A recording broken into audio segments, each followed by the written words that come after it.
From Cleveland's most accurate weather team, this is 19 First Alert Plus. Sponsored by the man that makes them pay, Tim Misney. Good morning, I'm Dan DeRose with 19 News, and today is a First Alert weather day. It's going to be an important day for you to be tuned in, plugged in, get the 19 First Alert weather app, because there is potential, high potential for some severe weather throughout Northeast Ohio. You don't need to hear it from me, you need to hear it from the experts bringing in 19 First Alert meteorologist Kelly Dobeck. Kelly, people really need to have their head on a swivel today. That's why we're calling this an alert day. Walk us through where we're at right now. Yeah, there were two parts to this alert day, Dan. The first, the heavy rain this morning causing impacts to the morning commute. I pulled up First Alert Doppler radar just to show you a bulk of the heavy rain is moving east on out of the area. So in order for severe weather to develop in Northeast Ohio, the next several hours are crucial. This system that we are forecasting, that we are watching moving into the state, is so tricky. So essentially, we've got a front that's sitting just to the south of our area. We need that front to move a little bit further north. What that's going to do is bring in warmer weather, bring in clearing conditions, going to bring in more humidity. Those are all thunderstorm ingredients, okay? And the more ingredients we get into our bowl here in Northeast Ohio, the better opportunity we have for severe storms to develop. We do have those ingredients sitting across the state. It just depends how far north that front is going to go. And what I was saying this morning is we do know for sure there is going to be severe weather in the state of Ohio later this afternoon and evening. It just depends on where it's going to set up. That's where we still have the uncertainty, and that's why we're going to be watching the next several hours very carefully. So I want to pull up the timeline because I'm throwing a lot of information at you just to break it down here what we're expecting. So right now we've got rain moving out, heavier in spots east of the 77 corridor. We dealt with some localized flooding this morning. This afternoon we're watching for breaks in the rain. We're watching for this clearing. Right now we need things to become unstable. That's what thunderstorms like, right? We've got a lot of stability from all this rain and mist that's around. So the more clearing we see, the more dry weather, even the potential for some sunshine, the better opportunity we have for severe storms to develop. We're also going to have to watch not just what happens here, but what happens in central Ohio, what happens in southern Ohio, what happens in Indiana where these storms start to initialize. All of these things are areas we're going to have to watch here over the next several hours to determine where the severe storms and the strongest storms are going to develop. Now, they're going to move in from the south later this afternoon into the evening hours. The latest data pushing things back a few hours. So that's something really anytime after dinner time, after 4 or 5 o'clock today is when you want to be weather aware. This is why we're going to bring you, so much attention to this alert day, because if we look at the alert map, so the Storm Prediction Center gives severe weather a rating 1 through 5. And notice there's an orange and a red color on here. So based off of just the map we showed yesterday, Cleveland's actually gone down a level 2 versus level 3. But regardless, level 3 and level 4 severe weather risks in the state of Ohio, they don't happen very often. The last time we saw level 4, I think, was 2016. So it doesn't happen very often. So that's why we did see even some school closures today in Richland County, where we had some of those really strong tornadoes roll through just a couple of weeks ago. So we had a couple of schools through Mansfield and Madison. They were supposed to be back at school today after spring break. They canceled school just because of the risk of severe weather. Areas like out in Logan County, also under that level 4 out of 5 risk. That is really extreme for Ohio. Again, something we don't see often. But again, it all depends on where we see these storms initialize later this afternoon and where they move. That'll be where we determine where we see the strongest storms fire up. But everybody is under the risk of seeing that potential for a strong to severe storm. That's why we've issued the alert day. That's why we're sending out so many push notifications. That's why it seems like, oh, they're overhyping it. We might not get anything. We might not get anything in Cleveland. But if we do get a severe storm, we have the potential, the ingredients there for destructive tornadoes, extreme damaging wind gusts, and large hail. So I hope we do not get that, but the opportunity, the potential is there. So that's why we have to talk about it. That's why we have to walk you through these scenarios. Like, hey, these are all the things that need to be in place for these storms to develop. And that's what the First Alert Weather Team is going to be watching as we head through the day. So I mentioned we're watching what's happening right now into the future, and Future View is one of those tools that helps us do that. So watch the timestamp on the left-hand corner of your screen here. This is 12:01 o'clock. This is where we're seeing seeing the drying, the warming. We can tell that front starting to lift because look at down Dover, Canton, Akron. We're starting to see more of those temperatures in the 60s, warmer, more humid air, thunderstorm fuel. Now I want to zoom out on future view just to show you what we're watching for this afternoon. This is 1 o'clock right here. Notice we're still dry in the state, and then we're continuing to see the storms initialize, Dan, as we head closer to dinner time. That's where that line of storms can move in, and that's where we have that potential for strong to severe weather. And Kelly, as you said, with the potential there, it's one of those that you need to be ready, you need to think about the timing of your day. That's why schools, with it being right around when kids are getting out of school, Kelly's saying this pushed back a couple of hours. I want to show you a live picture here in Indian River, Ohio. We don't have to look back too far to see deadly destructive tornadoes. We're expecting the governor, he was going to take a tour of Indian River, Ohio. Indian Lake. Yeah, Indian Lake, Ohio, but because of the weather today, he's going to break this down to just a briefing. We'll expect him shortly. Kelly, while we wait for this, we're going to take that 15-second break and then continue on with our weather here locally and wait for the briefing out of Indian Lake. I've represented families just like yours for over 4 decades. Listen, if you need me, call me. You know I'll be there for you, and I'll make them pay. In the meantime, I'll keep an eye out for you. All right, Kelly, you've given us a pretty good indication, the timing of these storms. What can we expect after?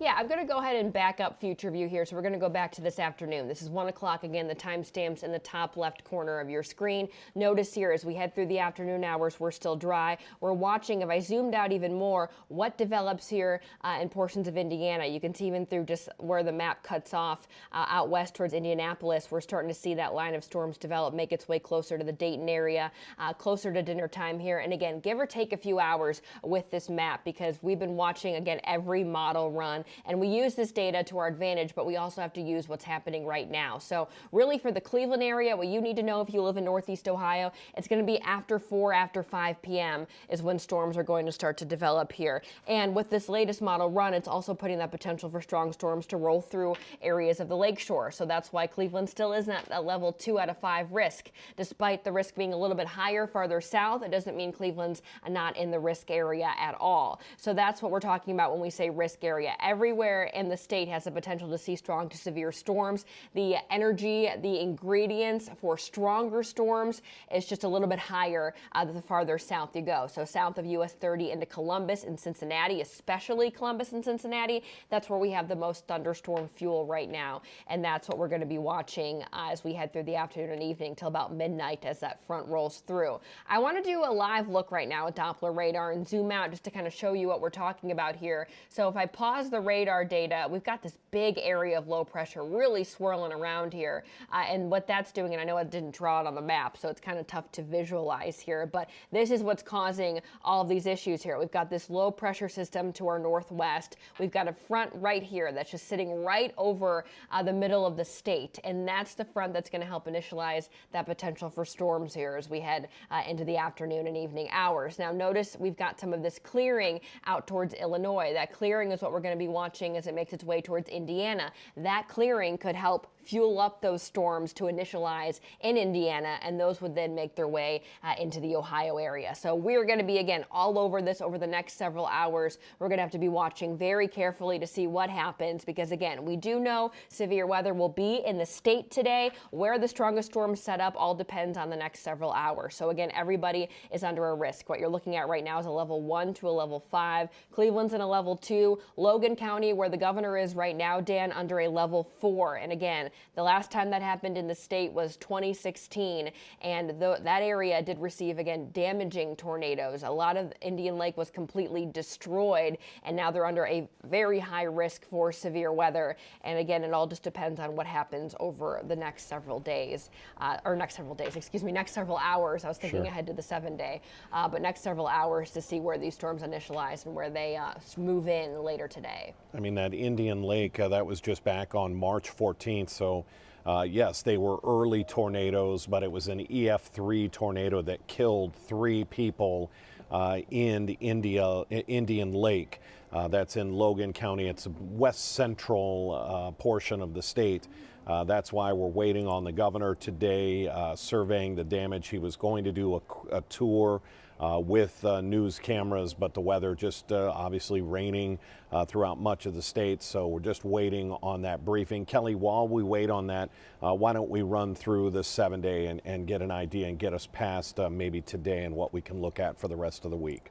Yeah, hard to look past today with the threat of severe weather, especially since we just had some a few weeks ago. But we've got some unsettled pattern to look forward to through the week. But also, I know a lot of folks want to know about April 8th, opening day, the total solar eclipse. So here's what we're looking at right now. So we've got the alert today. Again, the threat of storms that could be strong late this afternoon and evening. Next several days, we're staying unsettled. We're staying colder, too. 40s with shower chances Wednesday, and then with temperatures dipping into the 30s overnight, only staying in the low 40s in the afternoon. Some snowflakes could mix in through the middle and end of the week, even into the early part of the weekend.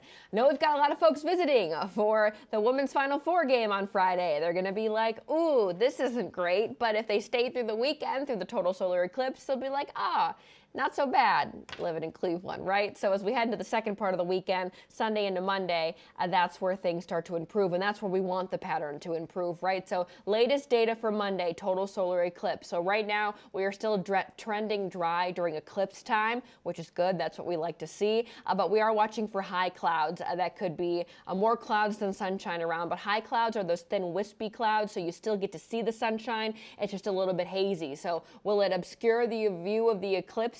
Could potentially a little bit, but high clouds are better than completely overcast gray skies and rain. So far, it's actually looking pretty good, and we could have breaks in the clouds, especially when we get into totality, when the temperatures drop, when the winds change, they calm down.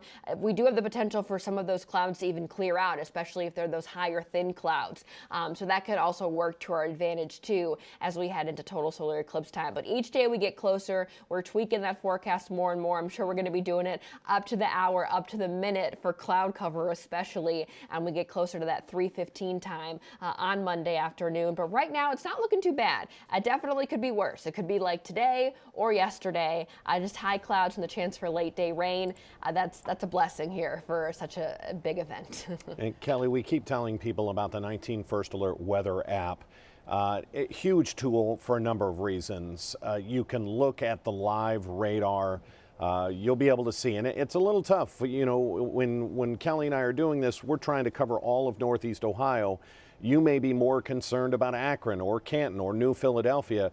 You can open up that app, turn on the radar, and zoom into your location and see what's coming, how far out it is.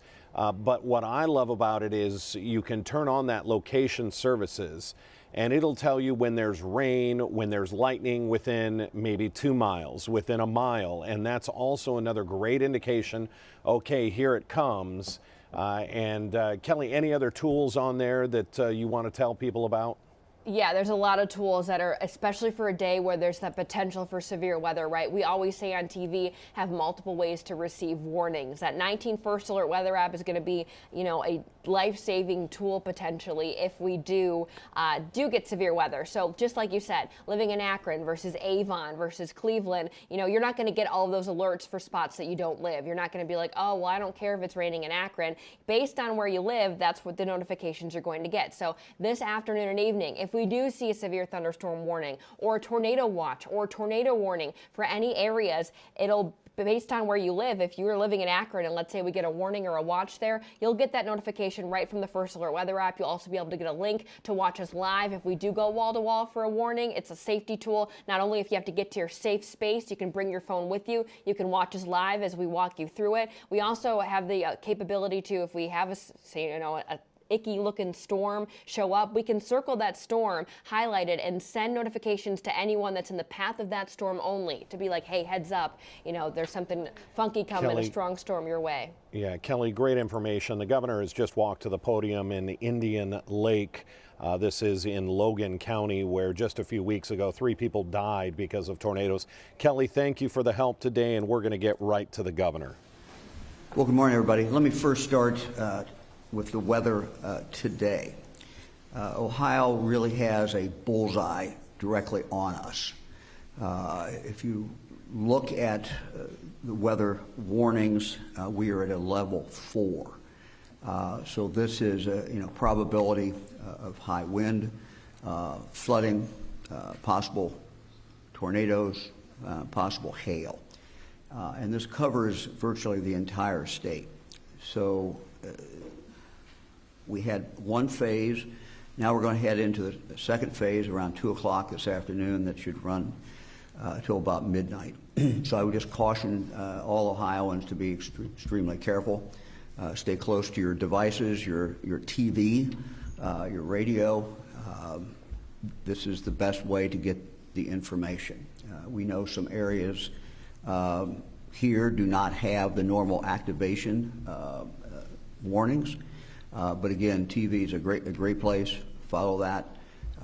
Again, if you have devices, make sure you follow those as well.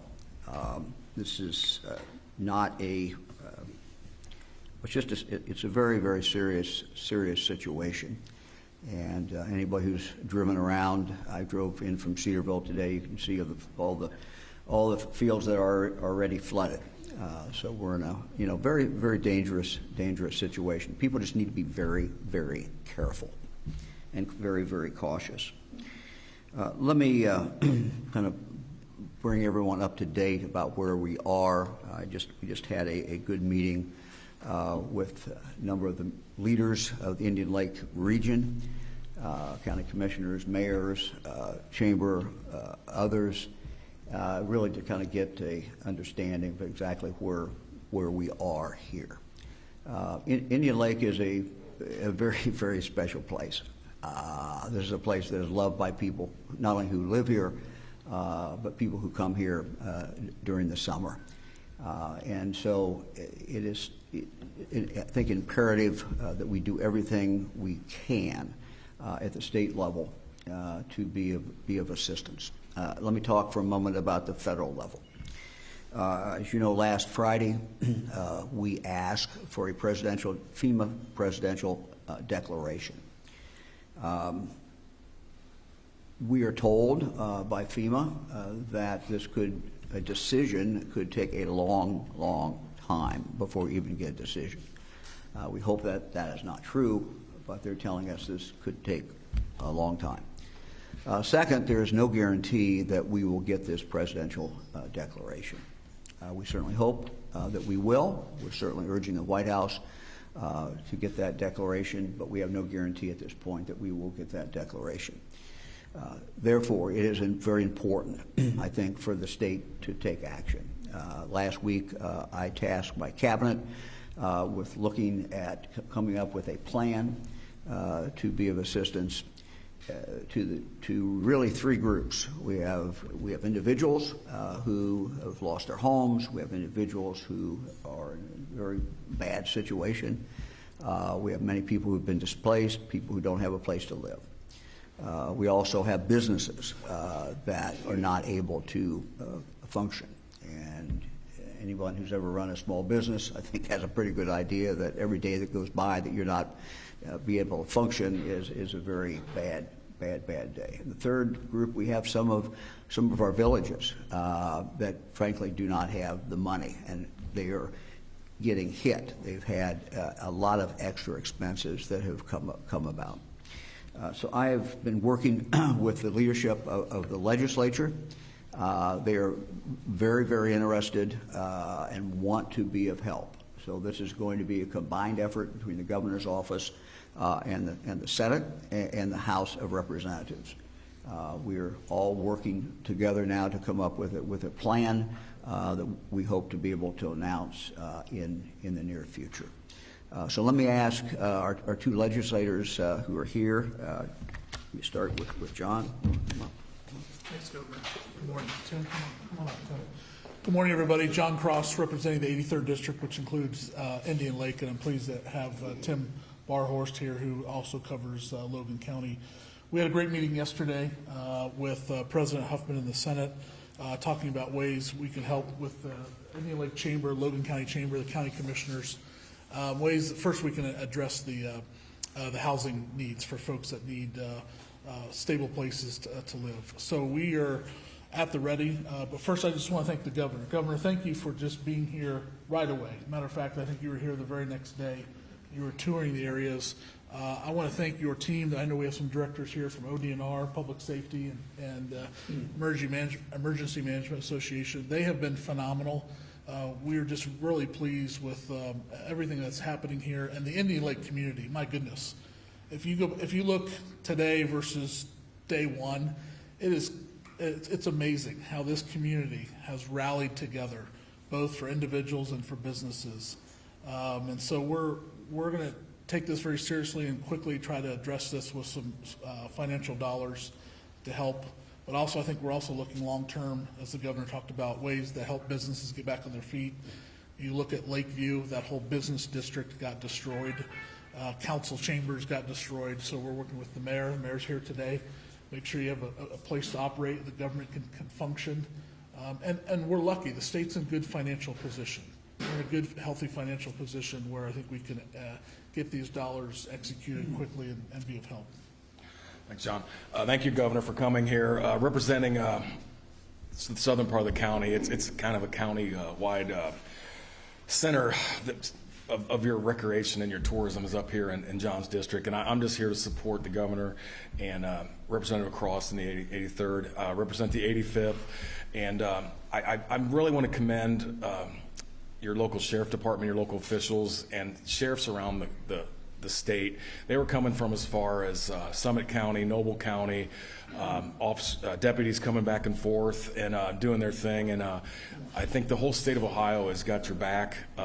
We have a controlling board meeting, which is the finance committees of the House and Senate, and the governor's got a representative on there, that we want to have a plan that we can put into action by then. The meeting yesterday went very well. It was more than an outline. We have a lot of details. We have a number we're looking at. I think we got to just over the next week get the rest of that detail together, and we'll have something for you to get to this temporary housing solution quicker than we thought we would if we wait on FEMA. So I think the state needs to take care of ourselves and be the leader on this, and that's where John and I and President Huffman and President McCauley, who represent this county as well, will all have your backs. Spoke to the Speaker of the House yesterday, spoke to the President of the Senate yesterday. I think everybody's kind of on the same page.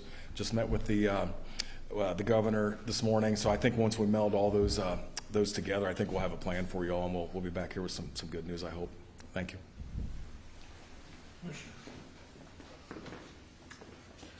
Good morning. I'm Joe Antrim, one of the Logan County Commissioners. You know, every resident, every community member, every person, every family, every student at Indian Lake High School is precious to us. And we certainly don't want to lose any of these people because they somehow feel like they no longer have a place in Indian Lake or at Logan County. Certainly, our main goal is to find housing that's appropriate, that's safe for all the residents that have been displaced so far through this disaster. So I want to say thank you to the governor and to the representatives for, you know, their work to try to help us find appropriate housing and everything that goes in that housing to be able to be comfortable and safe. So thank you for all the interest in this in all of our endeavors. Certainly it's been very gratifying to have support from all around the state at this point, but more important than ever, the Indian Lake community has come together as a team, as a family, to work together to help those in need. And for that, we appreciate it very much. Amber Fagan, President of the Indian Lake Area Chamber of Commerce. I just would like to thank everybody who's came so far, and I want to make it clear that this is not a sprint, this is a marathon, and please don't forget us because we need a lot more help coming forward. Please remember the United Way of Logan County. There's a tornado relief budget there, so if you want to help Indian Lake, we could really need it. We have complete devastation in many areas of our community. So thank you all for everything you've done for us so far, and please continue. Before we get to questions, let me just make a couple other comments. Some of the things as we look at this, we have to look at it from a short term. We have people who are out of houses, but we also have to look at it from the long term. And the long term is that we want this community to continue to thrive. And we want people who are here to know that there is a place for them here if they want to stay here, because we want them to stay here. And I think that's one of the big concerns. There's also things that are going on that some you might not think about. We have families that have been relocated that are in motels that are miles and miles away from here, which makes it very difficult for their kids to get back into school. So we're very, very concerned about these kids being out of school as well. I want to thank the community for all their help in regard to the cleanup of the state park. And I'm going to ask Director Mary Mertz to come up here and talk a little bit about the condition of the park.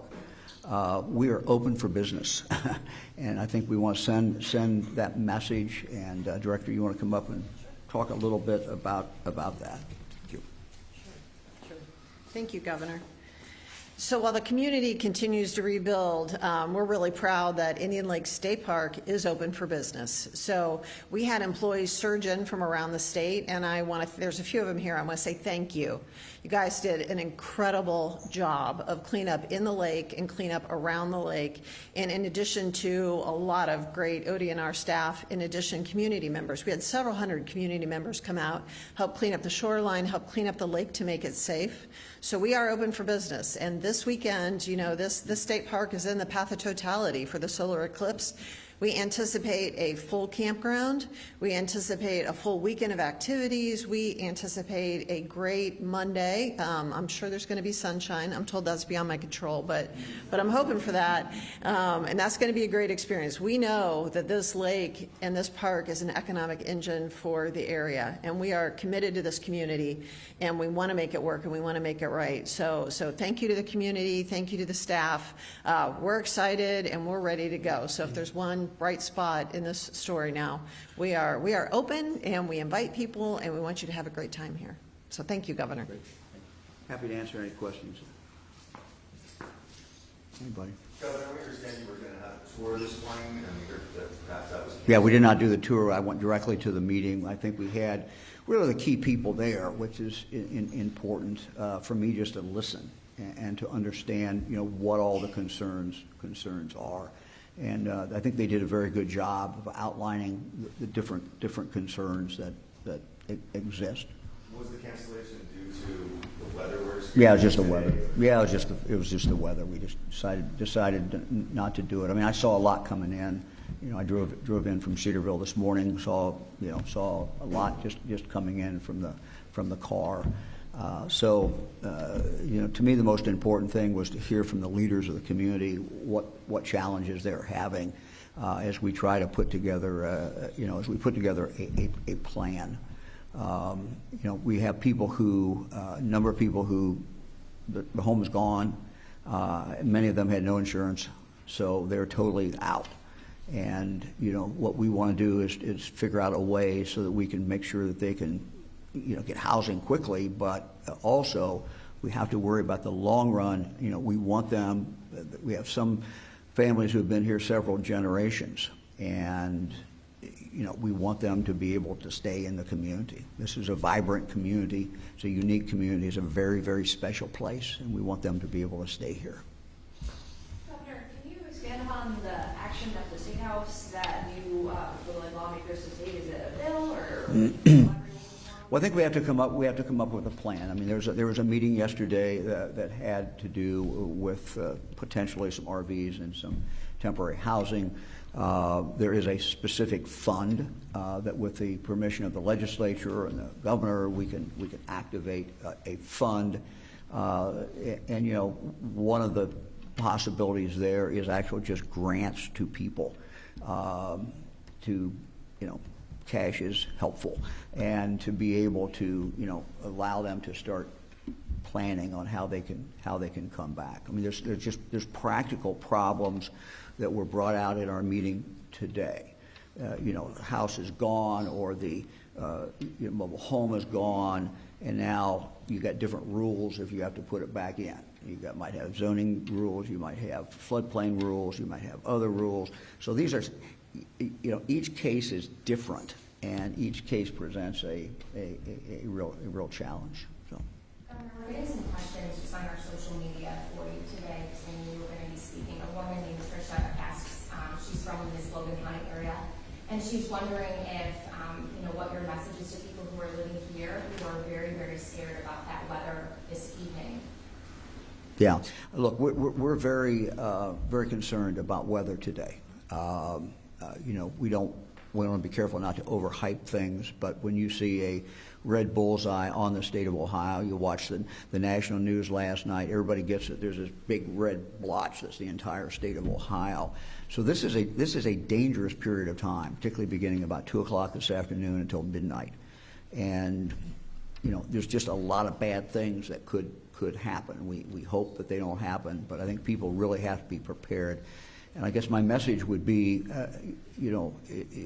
I would make sure I knew where I was going for shelter. I think you have to plan that out. Not everybody has a basement. If you have a basement, you know where you're going.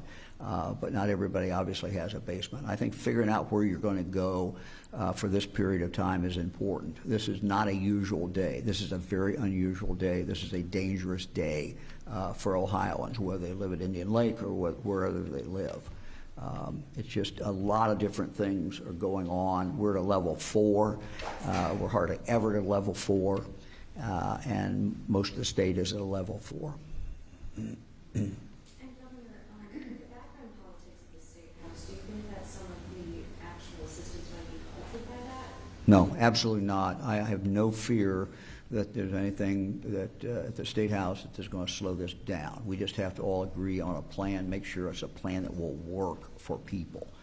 But no, nothing's going to stop this. And this is why we may have disagreements about other things. There's no disagreement that Indian Lake is important, the people here are important, and we have to help them. Do you have a figure in mind? No, not yet.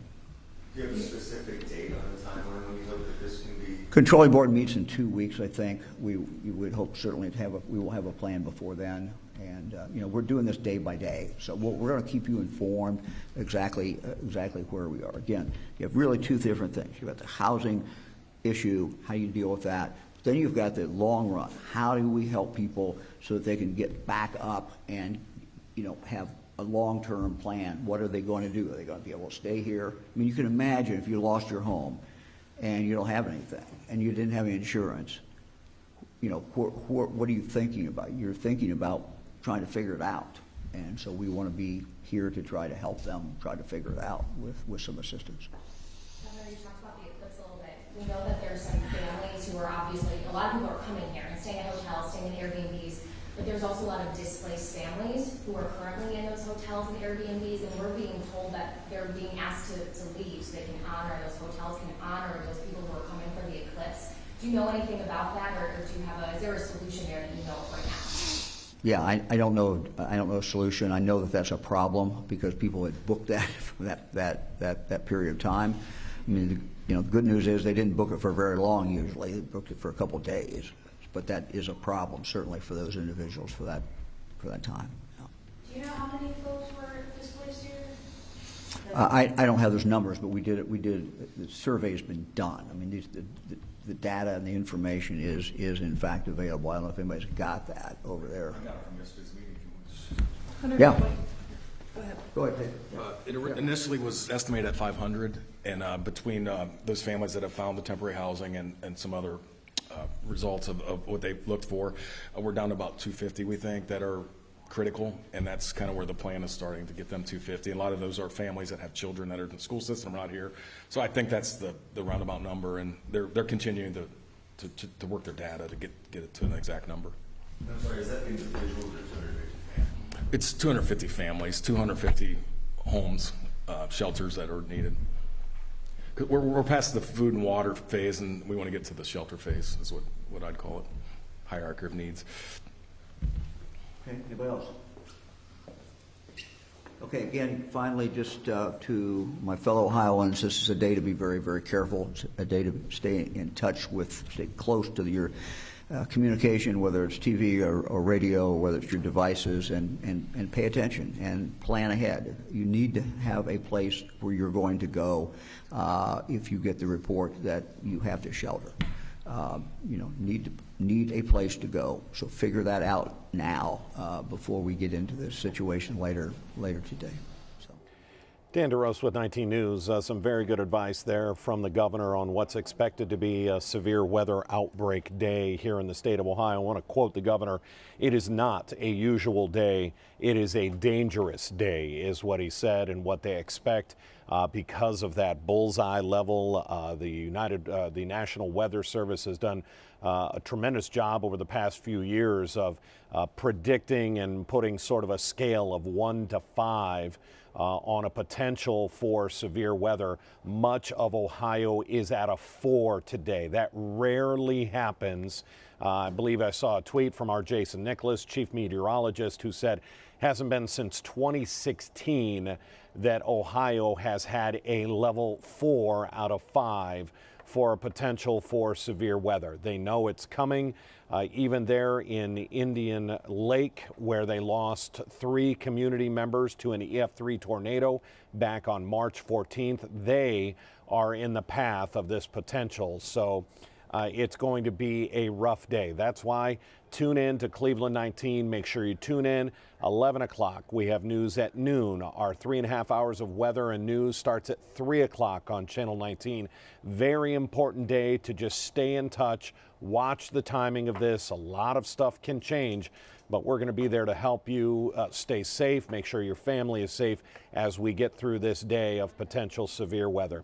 If anything does break, if it goes severe, we'll go live here on our digital platforms as well as on Channel 19. Until then, I'm Dan DeRose with 19 News. Everybody stay safe out there. 19 News is everywhere.